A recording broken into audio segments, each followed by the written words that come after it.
السلام عليكم، صحة فطوركم. اليوم إن شاء الله راح نفتحوا واحد الملف الناس بزاف تسقسي عليه، اونفا لي تريدر بزاف يسقسيو عليه سورتو لي ديبيتون، وهو واش نخير اسكو نحل حساب حقيقي دراهمي أو نتجه إلى شركات التمويل البروب فيرمز.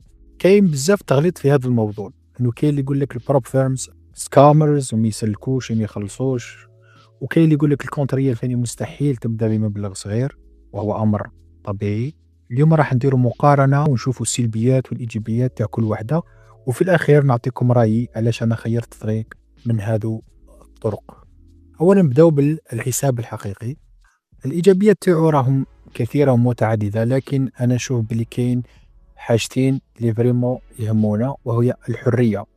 انه هذا المال تاعك وهذا الحساب تاعك ما عندكش حتى قانون يربطك، لا كونسيستنسي رول ولا وقت خدمة مربوط به، ما عندكش مربوط بالوقت ولا مربوط بتارجت بهدف تقدر تداولك في غرضك في راحتك. تحب ما تداولش سمانة شهر واحد ما يسالك، لا ليبرتي توتال. الحاجة الثانية الأرباح تاعك. الأرباح راح تدي 100% من الأرباح تاعك، يعني ماش راح تقاسم معك شركة ولا تديلك بيرسونتاج ولا أي حاجة.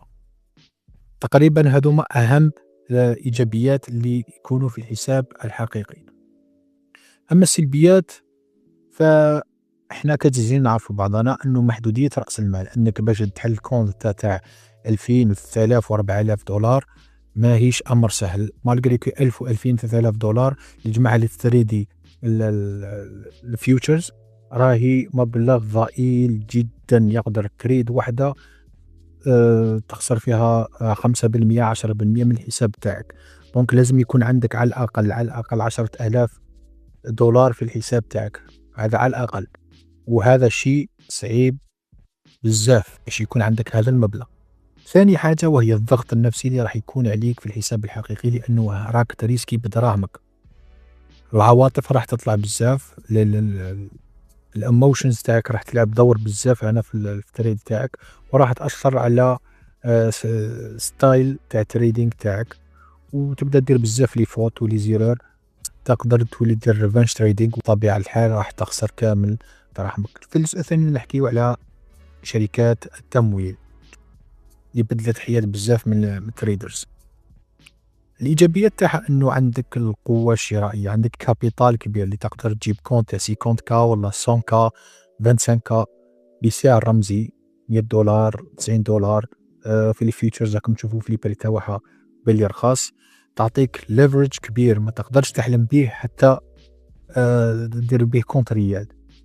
الحاجة الثانية أنه راك تحمي في رأس مالك الشخصي، أنه عوض تفتح حساب حقيقي ب10,000 دولار أنك تروح تشتري حساب ممول بقيمة أكثر من الحساب الحقيقي، يعني تقدر تشتري حساب 25 كا 50 كا بمبلغ بسيط، وهنا راح تحمي رأس مالك، حتى وخسرت الكونت تاعك ماكش راح تخسر 50 كا ولا 25 كا، راح تخسر فقط ذلك المبلغ اللي مديته باش شريت الحساب. الحاجة الثالثة الإيجابية اللي في البروب فيرمز أنك راح تكون منضبط، يجبروك باش تكون إنسان أو تريدر منضبط، لأنهم القوانين اللي يفرضوها عليك لازم تكون بروفيشنال بالسيف عليك، وهذا اللي يصنع منك تريدر ناجح مع الوقت. السلبيات قبل ما نتطرق للسلبيات، أنه تقريبا هذو هما الأهم إيجابيات في البروب فيرمز. نطرقوا ديريكتومون للسلبيات. عندك تريلينج درو داون او درو داون اللي تفرضوا عليك الشركه، انهم يحسبوا الخساره على الارباح اللي مازال ما غلقتش حتى الصفقه تاعك، وهذه قادره تغلق الكونت وانت رابح. ثاني حاجه انه الكونت ماهوش تاعك، وشركه تقدر تبدل القوانين في اي وقت، كما شفنا بزاف في 2024 و 2025 اللي ظهرت شركات تمويل وما طولتش وغلقت والناس خسرت حتى دراهمها. ثالث حاجة أنه الباي اوت سايكلز، إذا دورة تسحبات ما تقدرش تسحب كيما تحب، ماشي في الحساب الحقيقة عندك لازم تستنى 14 يوم ولا 7 أيام، كل شركة وكيفاه باش تخرج الرهن، معاها شروط الكونسيستنسي اللي تكون شوية قاسية وصعبة خاصة على المبتدئين. في الأخير إذا سألتوني على رأيي الشخصي كواحد يتريدي فقط على الان كيو، أنا نفضل بروب فيرمز. علاش؟ لأنه بكل بساطة ماناش كامل عندنا دراهم وعندنا 1000 دولارات، بروب فيرمز راهيك شغل يسر اللي يخليك تخدم بريسك 0.5 على مبالغ كبيرة وتخرج أرباح جد محترمة وبلا ما تريسكي بدراهم كبار، وأيضا تخليك منضبط ولازم تتقيد بالقوانين تفرضها عليك الشركات. هذيك القوانين بالنسبة للمتداول المحترف ماهيش حاجة اللي فريمون صعيبة.